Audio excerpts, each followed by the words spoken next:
To house migrant children in Florida is pushing back against the governor's push on illegal immigration, which included shutting these shelters down. It's an immigration battle Fox 4 Investigates' Katie LaGrone was first to break a year ago. She's been covering it ever since, but tonight she's breaking down new details about the latest legal efforts to combat the governor's orders here, and it's now leaving the state's top child welfare agency on the defense tonight.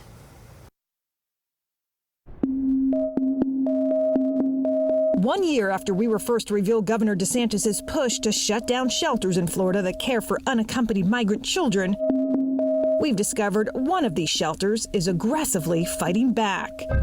In this complaint filed with the state's Division of Administrative Hearings, Miami faith-based shelter His House accuses Florida's Department of Children and Families of overreaching its power to enact and enforce an invalid rule that unlawfully assumed emergency powers when there was no real emergency. It all stems from this, a newly enacted DCF rule prohibiting the agency from renewing the licenses of shelters federally funded to care for migrant children unless the federal government agrees to start sharing more detail about who it's letting in. This shelter in Miami is one of 17 Florida-based shelters contracted by the feds to temporarily care for these migrant kids who arrive without a legal guardian before they're reunited with family here. It's also the state's largest shelter of its kind, helping more than 20,000 migrant children since it opened in 1996, according to the complaint. But after a quarter of a century operating here, earlier this year, DCF denied the shelter its license because of this new rule. They are farming out people. Born out of the governor's crackdown on illegal immigration, what he dubbed Biden's border crisis. The shelter claims its license denial is the result of political propaganda by a governor who's, quote,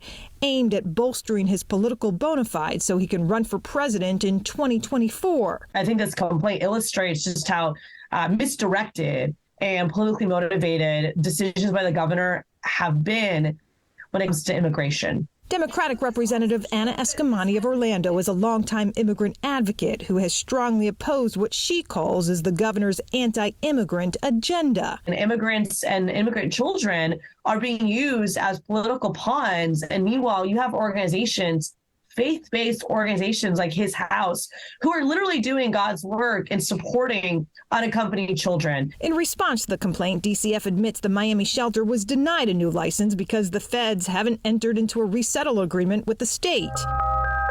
While the feds say these shelters don't need a state license to care for migrant kids, some have told us they feel stuck in the middle of carrying out their mission to help those in need and abiding by the rules of who's in charge. We feel a little bit in limbo. A day before this case was set to go to public testimony, it was put on hold because both parties had agreed to reach a settlement. Neither DCF or the shelter has responded to our request for comment.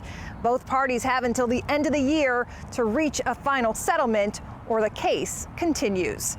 I'm Katie LaGrone reporting.